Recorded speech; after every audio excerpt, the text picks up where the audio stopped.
Welcome to a new edition of the Neon Jazz Interview Series with Kansas City stride jazz pianist Bram Wijnands. He grew up in the Netherlands and came to Kansas City after striking up friendships with Richard Marx and Deborah Brown. Since the early 90s, he has made Kansas City home, and he's been all over the place, all over the scene, giving fans his jazz, from the Majestic to way, way beyond. He talked about his education, his love of Kansas City, performing live, what may be next, and so much more. So please get to know Bram and dig this interview, my friends. Bram, thanks for taking a minute out today. I appreciate it. No problem. Let me go ahead and start off here. I know you're a busy man. You're a man about Kansas City. You're always playing. But give me an idea of what's been going on with you lately. Recording, I did a thing with my band, but that's almost 4 years ago. It's about ready for me to make another recording, but I'm planning a session probably in the summer.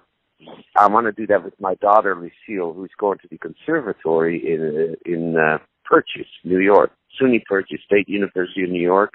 She is turning out into a great jazz singer. She just did 3 nights of Birdland last week. Man, beautiful. Yeah, that was her debut right there, 3 nights in a row. Yeah, wow. It was great. Yeah, so I'm very proud of her. So I'm planning a recording session with her. I did some in the past, but she's been maturing so quickly, you know. I mean, it's really something else. So that's a recording a project that's in the works. And I'm hoping to get my swing band to back her up. You know, I have a swing test, 5 people that I do some stuff with. We just did the Jazz Workshop in October, and that went over really well. I'm still at the Majestic restaurant Friday and Saturday night, and I'm also playing Kansas City Beer Company on Saturday and Sunday afternoon. Those are the regular things here. So I'm going to go from right now in your life to the beginnings of your life in the Netherlands, and I want to talk about your childhood. How did you get the jazz bug? When did you start out on the piano, and how did you progress to the point where you moved to the United States? I started out on the piano because I wanted it. I was staying with an aunt when I was 3 years old, and she had a piano, and her neighbors had pianos. So, and I was intrigued by it, so I could stay off of it. So my aunt calls my father, said, you know, it was my father's sister. She says, you got to get him a piano. So he did. That's how it started. So I'm not the usual case where, you know, the parents want to put the kid on music lessons or anything like that. It was the other way around, more or less. You know, I had lessons off and on, but there was no jazz teacher in my hometown. I knew I wanted to play jazz ever since I was 5 years old. The first jazz I heard was Django Reinhardt and Hot Club de France. My father had his records. You know, my father had kind of like a big hand in, you know, in the first beginnings as to what I wanted to do. Or, you know, gave me some examples. It happened to be stuff that he liked. And I don't know, it just worked out that way. I've been playing swing music ever since. Not just piano, but a specific style. I'm into stride, plays, you know, I'm into swing. I'm totally into the 30s and 40s. So I did not really have any former jazz lessons. I had former musical educations as a kid, but there was no jazz teacher, so I had to figure out a lot of stuff on my own. But then when I went to the conservatory in Amsterdam, that was, you know, really when I got totally immersed into, you know, because it was a jazz school. So that's really when I loved it there, because I got to learn so much, and things I wanted to know, you know, that I couldn't figure out on my own. So that's really when, you know, I really look back fondly on that time, you know, when I was in the conservatory. I had a great teacher, so that's, in short, my early life, I guess. Right on. So how does the jazz scene here in the States in Kansas City compare to where you grew up in your home in the Netherlands? Well, yeah, you can't compare the two as they were 25, 30 years ago, because a lot of things have changed in Europe too. There's an older style resurgence, a lot of swing. When I was still living in Holland, there was a lot of modern jazz, a lot of free jazz, a lot of avant-garde going on. And like I said, I was always into swing, so I also like, the intricacies of swing big band arranging, which is very interesting. But, now there seems to be a comeback in Europe as well. As far as, making a living as a musician,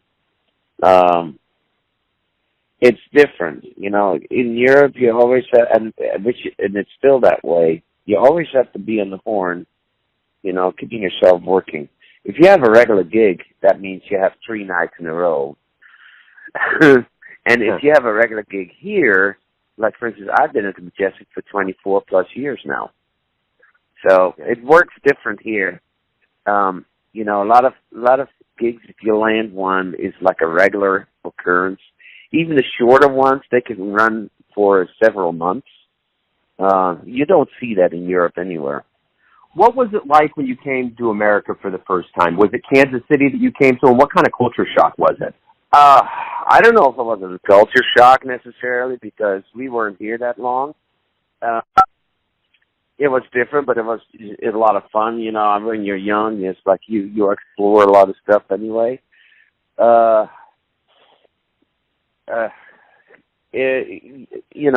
we already were working with Deborah Brown, the singer, and Richard Marx, who was the singer and the drummer here in Europe a lot. So we were kind of familiar with how they operated, and as Americans. So, of course, it was new and different, but it wasn't completely unheard of. But what we saw here, what we got to know. And actually, we came to love Kansas City. But in the first trip in '91, we were here for a little over a week, I think, a week and a half.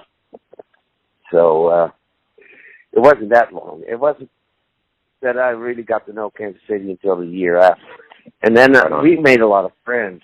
So we didn't really have a hard time, getting around or feeling at home, because there were a lot of people that were very nice to us. So, cool.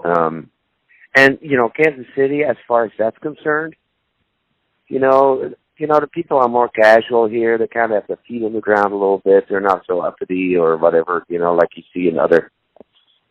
If I were to compare this, this is a whole different city than, like for instance, New York or Los Angeles or San Francisco.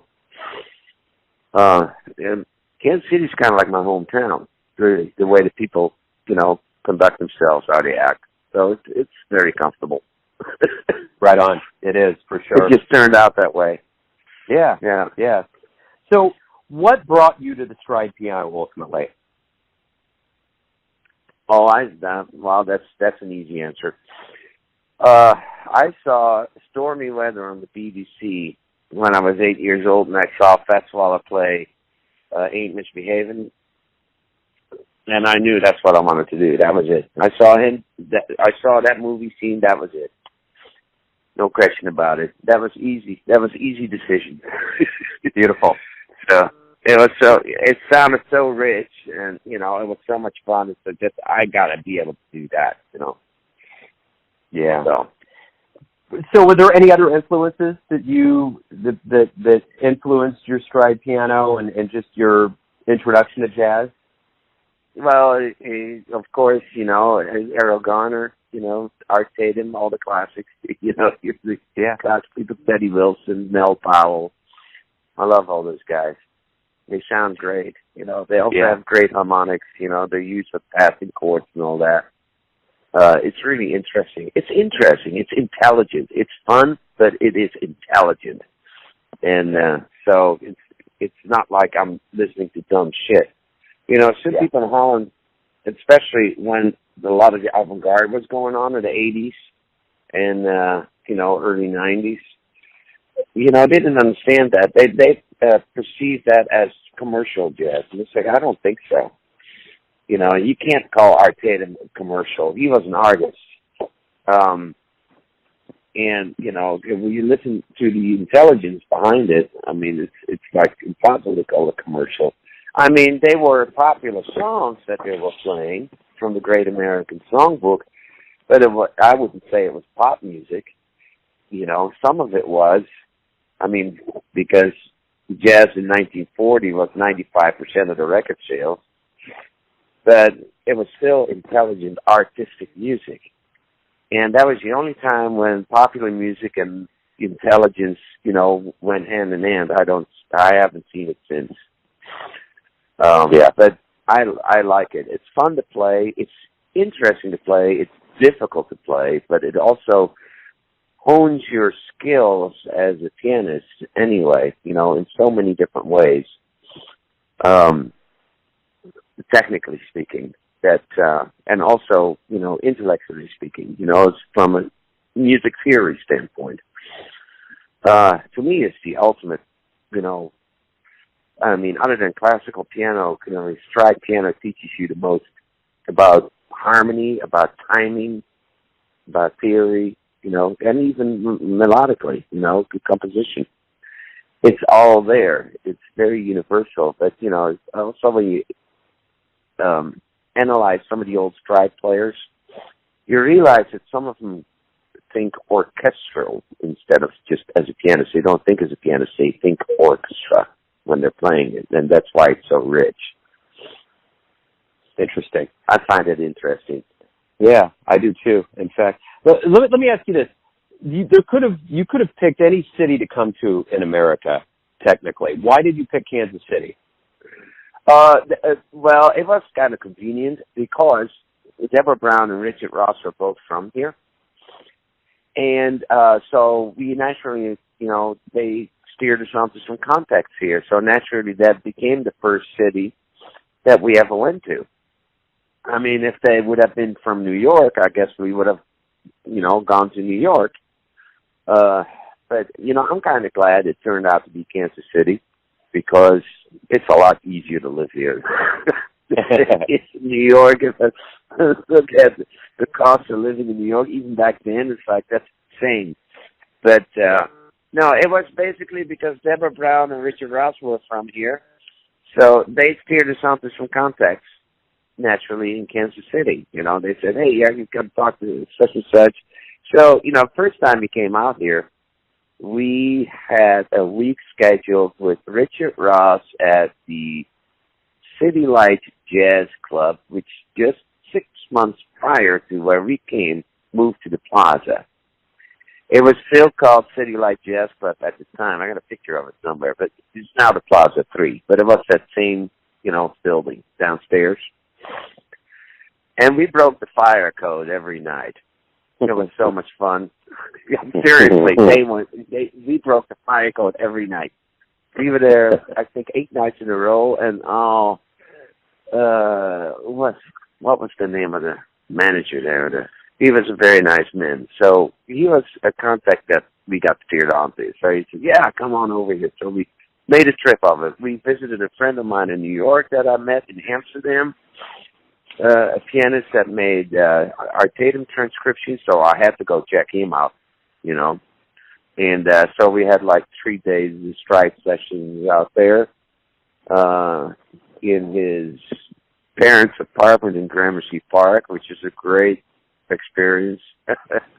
So we spent 3 days in New York, and then we went camping in the Rocky Mountains because we wanted. It was our first time in the United States, you know. And then we came to Kansas City. Well, we came to Kansas City first to pick up a rental car so we could, you know, drive to the Rockies and then come back. And so we were here for a couple of days. Then we went out there, and then we came back and did that whole thing at the City Light Jazz Club. So, which was a really nice first trip, But Kansas City, at the end of it, it was so much fun. It's like, so we made a lot of friends initially already in contact. Also at the Phoenix. So in the next couple of years, we were playing at the Phoenix all the time when Ron Schoonover still had it. So that was a lot of fun too. So in '92, we really started traveling back and forth heavily. So, cool. And that it was by the end of that year that I officially actually got located here. So it was a little bit of a process, but it was a lot of fun. Cool. So how did you initially hook up with Deborah and Richard? Deborah was teaching jazz vocals at my conservatory.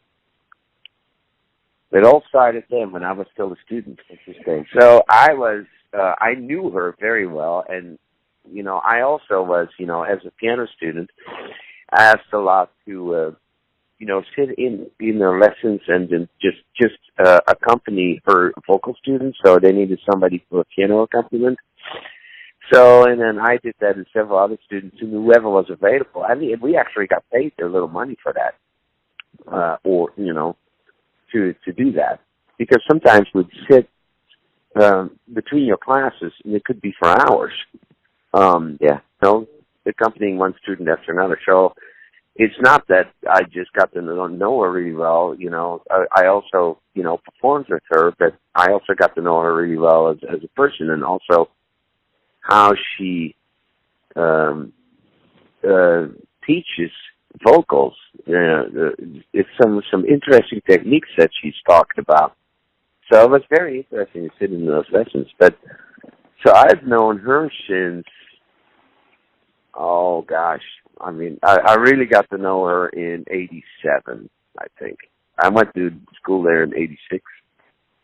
So the next year I really got to know her very well. So it's been, I've known her for 4 years even before I got here. So cool. How about Richard? How did you hook up with him? Well, that was true, Deborah, because her husband also, knew a lot of people here, and they knew Richard. Richard was a good friend of theirs, so at some point they got Richard to Holland, and we all, got hooked up, and so we backed up Richard, with my trio or Deborah or both, where they would, alternate, songs, kind of like had a double show going on. But yeah, that was true, Deborah. So they flew him in here one time and, set up some concerts, and so we were traveling back and forth, also a lot with Richard back in those days, between here and Europe. So there was a lot of flying at the time. It was a lot of fun. Yeah, right on. What was it like to work with Richard? Oh, he was so laid back. He didn't know much about arranging or anything, but he remembered everything. So if we would, like, for instance, work out intros, endings, or interludes or anything like that, then we would just play it for him, and then he would say, well, can we do this, that, and the other, but he couldn't write anything down. But he knew enough about form because he was also a drummer, where he could, explain what he wanted. And then we would work it out that way. We would make our own notes, but then he would remember everything and just sang everything. And the most interesting thing about Richard was that he was a terrible stutterer. And when he talked, as soon as he got on stage, he would sing without any stuttering. It was very interesting. Yeah. Wild. That's interesting. It's like a different part of the brain. And there's an institute in Amsterdam that the father of a friend of mine initiated, and it's to help people get rid of stuttering. And this man was an opera singer, and it's the same thing. He went into, when you sing, it's a different part of the brain than when you talk. So he's trying to help these people cure stuttering by talking, usually just having a drain. And it's a long process, you got to train yourself to do that. But, Richard, it's like, sometimes it was very hard, or you have to, be patient with him, because sometimes it would take a while before he would get through a sentence. But as soon as he started singing, there was no stuttering at all whatsoever. And only if he made an announcement, a little bit, but when he was in performance mode, it was, when he was talking to the audience, it wasn't as bad as when he just, sitting around at home. But yeah, that was really interesting. But he was a fun guy to work with. He had some funny stories. It was great. Some of the stuff that's X-rated, obviously. You don't want to repeat that. Yeah, right. I love it. So, as a stride pianist in Kansas City, how have you been able to find all of these opportunities to have regular work? Well, I was sought out a lot. Of course, what you do is, even though that you don't, I wasn't working all the time. I was working at the Phoenix a lot, but there was a time when, sometimes it gets hard, and I think Ron Schoonover left the Phoenix, and then, new owners, things changed. But then you have to go after it. So what I did was go to figure out where all the jam sessions were. So I was hanging around a lot with the Levy, where Tommy Ruskin had his jam session. In the day, that was back in the Levy, or, and then we could go sit in with Sonny Cantor there sometimes. That was great fun. Anyway, but that is a good way to get to know people. And then, of course, I was lucky to see in the Jam magazine an article about Doug Barnard opening the Majestic Steakhouse. Back then it was called the Steakhouse. And that was in 1993. So I saw this article and said, I'm going to talk to this guy. And he turned out to be a great, nice guy, and I've been working at Majestic ever since. Even though Doug doesn't have it anymore, but I saw this, and it's like, well, I'm going to give it a shot. And, if you don't ask, you're not going to get it, right? Sure. And so I told him about who I was, and, the people coming out to the Phoenix all the time when we're playing, this, that, and the other. He said, well, okay, we'll give it a shot. So it turned out great. So it made life a lot easier. Absolutely. I can tell you that. Absolutely. So let me ask you this. You're different incarnations of you as a musician. You have various ensembles. You got your trio and the swing set. How does all of that work for you? Do you approach each of these bands in a similar fashion, or are you looking for a different kind of vibe or niche with each one? How does it work for you? Well, basically, if you're talking about a different vibe, that's basically already different because of what the instrumentation is and what you're doing. See, with my band, for instance, I put the emphasis on good arranging, so that even if I only have 3 or 4 horn players, it sounds like a big band. You give it that kind of a structure. If you write a good arrangement, which is, thank God I learned that in school really well how to do, it gives it class, but it also makes it more rich. So it's instead of, like playing off of a head chart, and the head chart is what we call it, meaning we all know the melody, we all know the chords, and we're just going to play and see what happens. When I work with my swing set, I don't operate that way. I'm going to write an arrangement, I'm going to make it classy, just like they did back in the 40s. But, and of course, when it's a trio, a lot of the things that I do with a trio is without a bass, a lot of times, because I play stride, so I cover the bass part of it myself anyway, and then I have a horn player on drums instead of bass and drums. And the horn players, they add another dynamic too, so it's kind of like the Benny Goodman trio, that kind of thing. When I use John Blagan on clarinet, he's great. Or Barry Springer on trumpet, or David Shield on tenor, whatever And it all works just, with stride piano bass, stride piano and drums behind them. So it makes it a little more interesting, because even though if you have a really good bass player, they do not necessarily want to play a solo on every song. And I agree with them. I don't want a bass solo on every song, because that gets kind of boring too, because a bass is so big that you are somewhat limited. You have to be a damn good bass player to do some virtuoso stuff on a bass, right? On an upright bass, I mean. Yeah, sure. So, and some bass play, but it's physical too. I mean, when you have a horn player, they can play as long as they want, but at some point with a bass, you can't expect them to play 10 choruses. They're going to wear themselves out. Playing bass, walking bass, is a lot easier than actually playing a bass solo. Yeah. But also, because the bass solo, everything drops down, and which can be great if you have a great bass player, but they have to be damn good. But even then, you don't want to hear a bass solo on every single song. And with a horn player, I don't have to think about that. Yeah. It's interesting anyway, and it's also more bright. So you have the whole dynamic changes. So you have a horn solo, you have a piano solo, and it just keeps on going.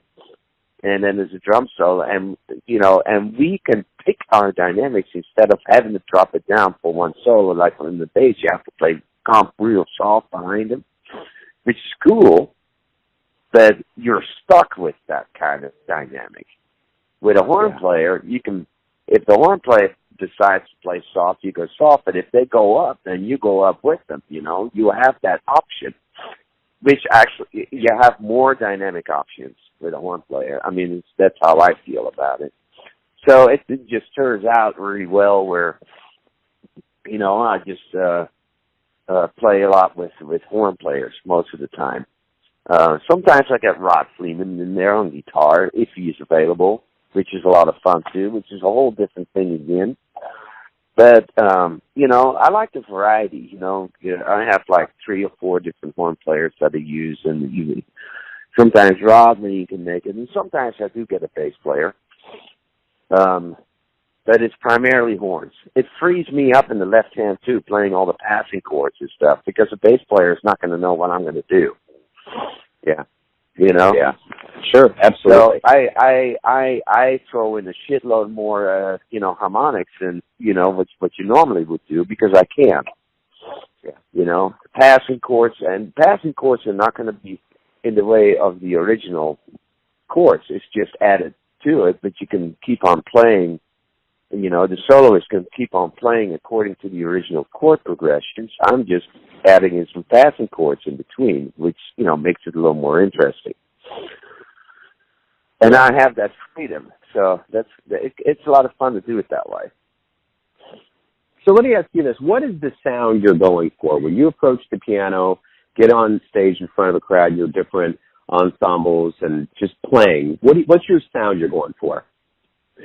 I'm always going for the richest possible sound. I don't want to play like a single bass note and a chord four sheets. I always play stride. I always play a lot of tenths. A tenth is basically a third in an octave. A third is a very essential harmony, and it makes it sound so much bigger and richer. But I'm always going for that 30s and 40s swing sound, whether it's a small group or a larger group. Right on. Yeah, I mean, if you listen to Fats Waller, for instance, he has a great, rich sound on that piano, but that's because he plays a lot of big chords, Yeah. Yeah. So, Errol Garner's like that. I love that because he can also be very lyrical with it, but it also, it gives you such a strong foundation to support the melody. So, I really love that. It's just, it is more orchestral. It really, truly is more orchestral. And I think that way myself, too. If you find yourself thinking orchestral, it will come out of the piano. It's really very cool to do it that way. I mean, personally, for me anyway. Sure. So talk to me about your mentors. Who would you consider mentors? Who's given you really good advice? Well, my piano teacher at the conservatory, for one. because he also knew a lot about stride and Errol Garner and things like that. And also the head of the jazz department back then, he taught me a lot about block harmony. That's a style that George Shearing played a lot. Very chordal.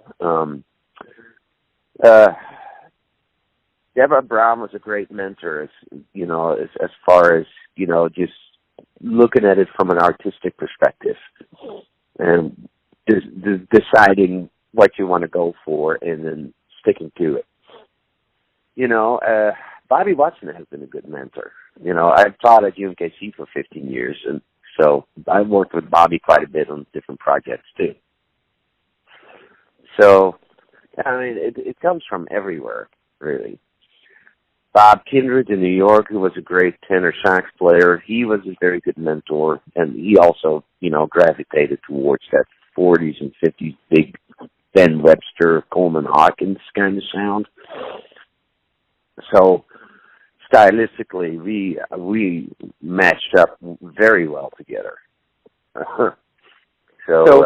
And Hal Media, too. Hal Media used to be here at UMKC. Hal Media is a great tenor player. Yeah. We're very close. What do you love about Kansas City? I think it's a beautiful city, actually. And there's a lot going on culturally. And, it's here, when you make contact with other musicians, nobody seems to be standoffish or something. Everybody seems to be really welcoming, and they're talking to you. They're not like like you see sometimes in New York. In New York, people are either super nice or they're very competitive. Here, it doesn't seem to be the case so much, not nearly as much. So, I always feel very at home here, being part of the city. Being part of the city is a good feeling instead of trying to become part of, you don't have to put in a lot of effort to become part of the scene. It's welcoming. It's nice. Right on.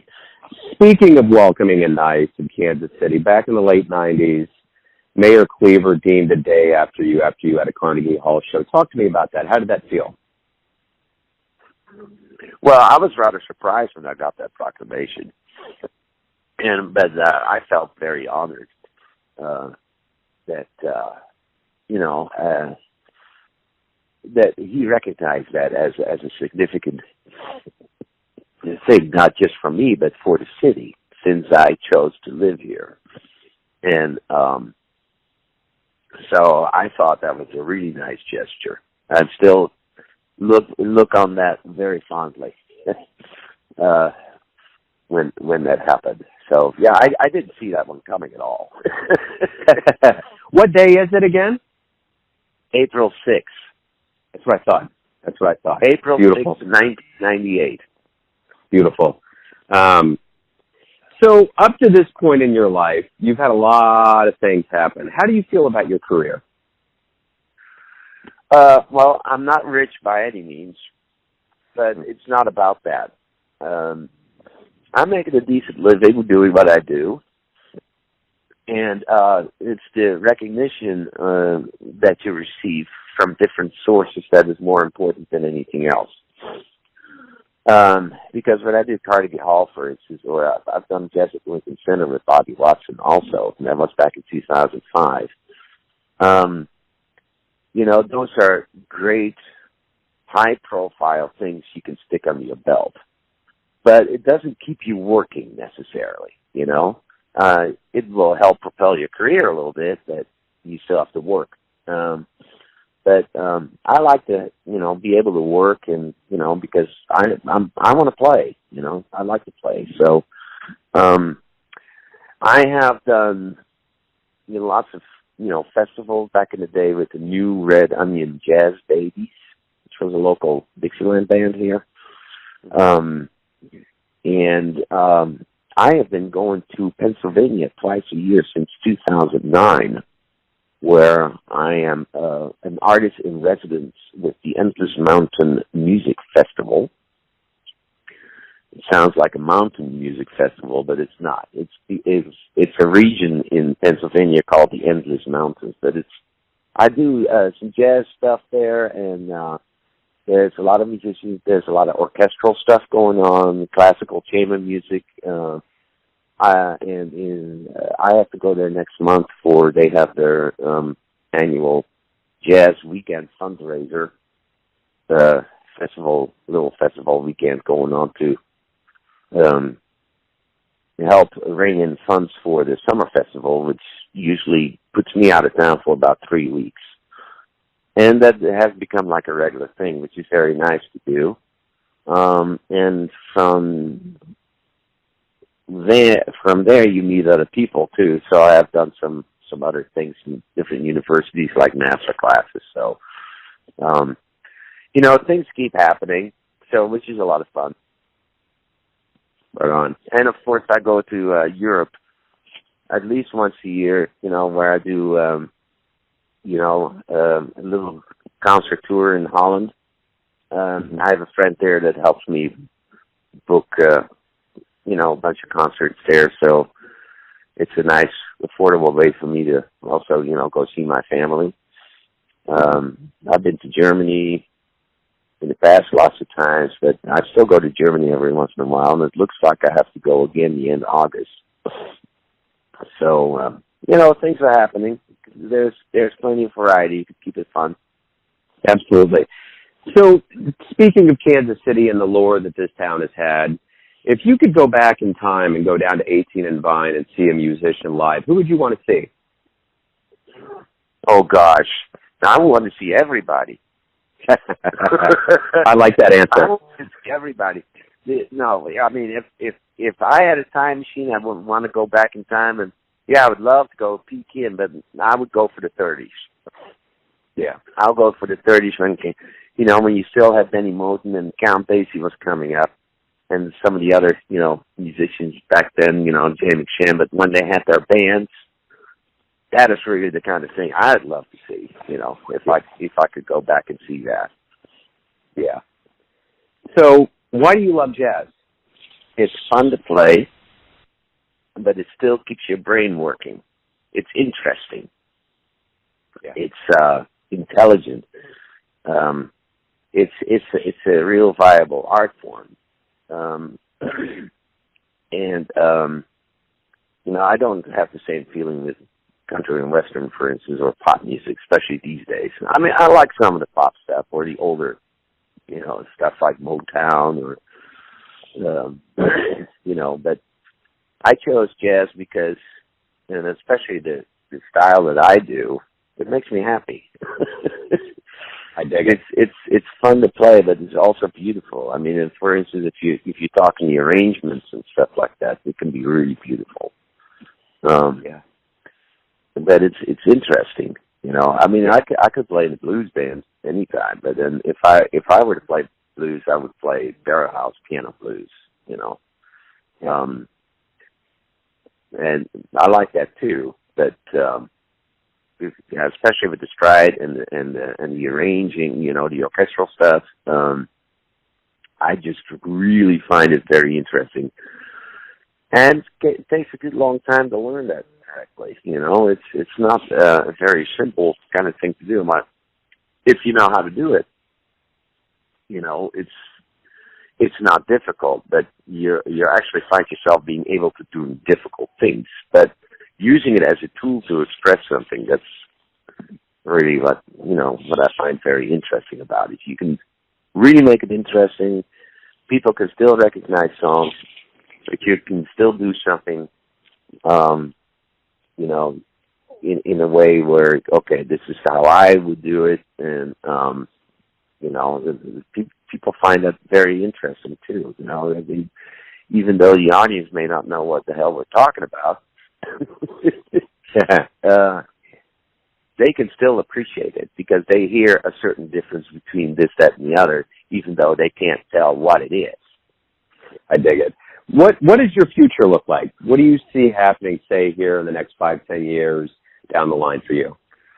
I think, like I always said, I'll just keep doing what I'm doing because there's not a whole lot of other people that play stride piano or, play swing music. That's not that many. Well, it's coming back a little bit with swing dancers, but generally speaking, for smaller jazz ensembles, there's not a whole lot of people that do that. And I'll just keep doing what I'm doing. And I get recognized for it in different sources, and that's all I want. I think I can, envision some kind of a big career push, whatever that would be. I have no idea, because I'm doing what I want to do already. I mean, musically speaking, right? Sure. So, sure. If somebody wants to come and say, "Hey, I'll give you $1 million record contract," yeah, I'll take it. But that's difficult to do, and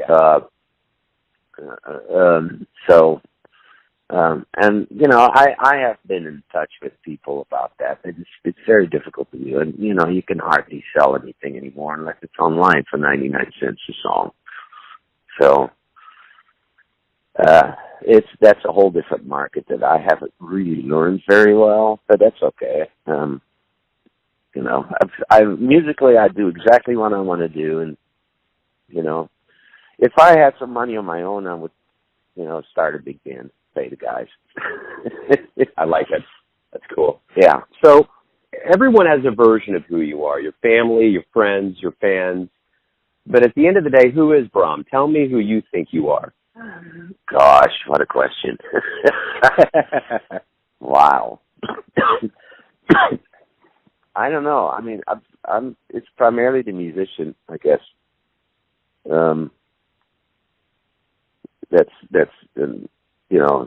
That's who I am.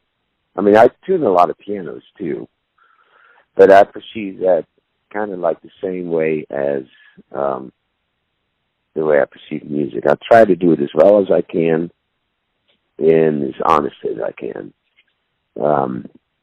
With the music, I only want to play what I believe in and what I love. It's like I'm not going to spend my life playing music that I don't like. That's no way to spend your life. I also like to work on pianos for people, to make pianos better sounding, because it's a rewarding kind of thing, when you can make somebody happy with, getting something fixed for them. So, but I don't know, at the end of the day, it's just, just spending my life, with things that I like to do. Because if I'm unhappy, then people around me are going to know, and they're not going to be happy either. I don't want that. Right on. I like that. I think that's a great way to wrap everything up. Bram, thank you for taking some time out to speak with me, Jam Magazine, and Neon Jazz. I appreciate it. No problem. Thanks for listening and tuning in to yet another Neon Jazz interview, where we give you a bit of insight into the finest players in Kansas City, the Netherlands, and spots all over the globe, giving fans all that jazz. And thanks to Bram for his dedication to Kansas City, all the music and stories. If you want to hear more interviews, go to Famous Interviews with Joe Domino on the iTunes Store. Visit neonjazz at youtube.com, and for everything Neon Jazz, go to the neonjazz.blogspot.com. Until next time, enjoy the jazz, my friends.